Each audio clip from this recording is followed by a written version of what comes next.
Dimensi akal adalah anugerah yang terbesar yang membedakan manusia dari makhluk lainnya.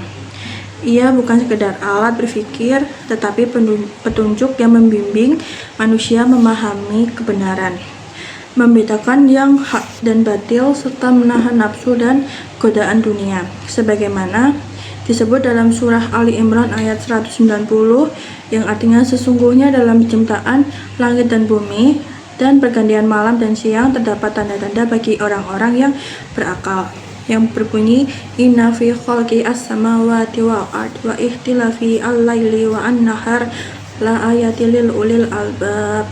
Yang kedua ada dimensi fisik, adalah aspek jasmani manusia meliputi tubuh, organ, sistem saraf, dan seluruh struktur biologis yang menopang kehidupan. Manusia secara fisik terdiri dari dua unsur. Yang pertama, biotik dan abiotik. Seperti makhluk lainnya, tubuh manusia berasal dari unsur tanah, air, api, dan udara. Namun yang menjadikan istimewa adalah ketika Allah menyiapkan ruh ke dalamnya. Allah berfirman dalam surat Al-Hijr ayat 29, yang artinya, maka apabila aku telah menyempurnakan kejadiannya dan meniupkan ke dalam ruhku, maka tunduklah kalian kepadanya dengan bersujud.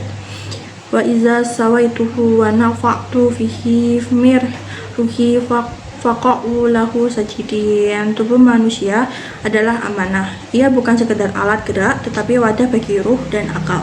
Tanpa tubuh yang sehat, manusia tidak bisa belajar, bekerja, atau beribadah secara optimal. Yang ketiga ada akhlak, adalah cermin dari iman, buah dari ibadah, dan inti dari kepribadian manusia. Dalam pendidikan Islam, akhlak bukan sekadar pelengkap, tetapi tujuan utama. Akhlak berasal dari kata khuluq yang berarti tabiat atau perangai. Dalam Islam, akhlak yang baik mencerminkan kualitas batin yang telah ditempa oleh iman dan ilmu. Karena itu, akhlak adalah indikator sejati keberhasilan pendidikan. Allah Subhanahu wa taala berfirman dalam surat Al-Qalam ayat 4, wa innaka la'ala khuluqin azim. Dan sungguh engkau Muhammad benar-benar berbudi pekerti yang agung. Rasulullah SAW diutus bukan hanya untuk membawa wahyu, tetapi untuk menyempurnakan akhlak umat manusia. Akhlak yang baik dalam Islam memiliki 7 ciri utama. Yang pertama, bersifat menyeluruh atau universal. Yang kedua, menghargai keberagaman manusia. Dan yang ketiga, sederhana dan tidak berlebih-lebihan. Yang keempat, realistis dan sesuai kemampuan. Yang kelima, mudah diterapkan. Yang keenam, menghubungkan iman dengan akal. Yang ketujuh, konsisten pada prinsip kebaikan. Yang keempat ada dimensi keberagaman. Keberagaman adalah dimensi dasar dalam diri setiap manusia. Sejak dalam kandungan, manusia telah membawa fitrah untuk mengenal dan menyembah Tuhan. Dimensi keberagaman tidak diajarkan dari luar, tapi dibangkitkan dari dalam, karena setiap anak lahir dengan potensi keimanan.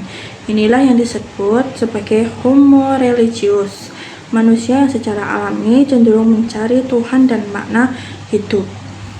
Allah berfirman dalam surat Al-A'raf ayat 172, alastu birabbikum qalu bala sayyidna.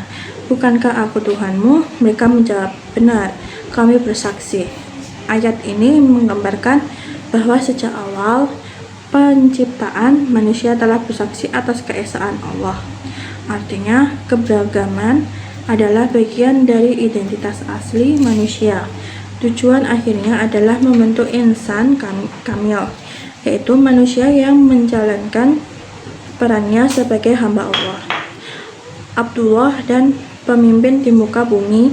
Khalifah bukan hanya taat ibadah secara ritual, tapi juga tangguh secara moral, jujur, adil, dan peduli terhadap sesama. Yang kelima ada dimensi rohani. Dimensi rohani adalah inti terdalam dari diri manusia. Ia adalah sumber ketenangan, arah hidup, dan kekuatan dalam menghadapi ujian. Rohani bukan sekadar aspek spiritualitas, melainkan jiwa yang ditiupkan langsung oleh Allah ke dalam tubuh manusia. Tanpa rohani yang sehat, tubuh yang kuat, dan pikiran yang cerdas pun akan kehilangan arah. Allah berfirman dalam surat Al-Hijr ayat 29, wa iza sawaituhu wa nafa'tu fihi fi ruhi faqa'u lahu sajidin, yang artinya maka apabila aku telah menyempurnakan kejadiannya dan meniupkan ke dalam ruhku, maka tunduklah kalian kepadanya dengan bersujud. Ruh manusia adalah hembusan ilahi, itulah yang menjadikan manusia mulia dan istimewa. Menurut Al-Ghazali, ruh terbagi menjadi dua. Yang pertama, al-ruh yang mengenal Tuhan dan memotivasi kebaikan. Yang kedua ada an-nafas yang condong pada hawa nafsu dan bisa membawa kehancuran bila tak dikendalikan.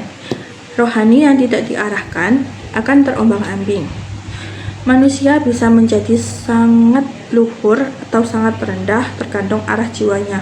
Allah berfirman dalam surat Asy-Syams ayat 9-10 yang artinya sungguh beruntunglah orang yang menyucikan jiwanya dan sungguh merugilah orang yang mengotorinya. Qad aflaha man zakaha wa qad khaba man dassaha. Yang ketujuh ada dimensi seni. Dimensi seni dalam diri setiap insan tersembunyi sebuah anugerah yang tak kasat mata, sebuah potensi ilahi yang disebut seni. Ia bukan sekadar lukisan, lagu, atau gerak tari, melainkan pancaran rohani, refleksi jiwa yang mendalam, dan manifestasi keindahan yang suci. Seni adalah bahasa hati yang paling jujur. Ia hadir bukan hanya untuk dinikmati, tetapi untuk mendekatkan diri kepada Sang Pencipta.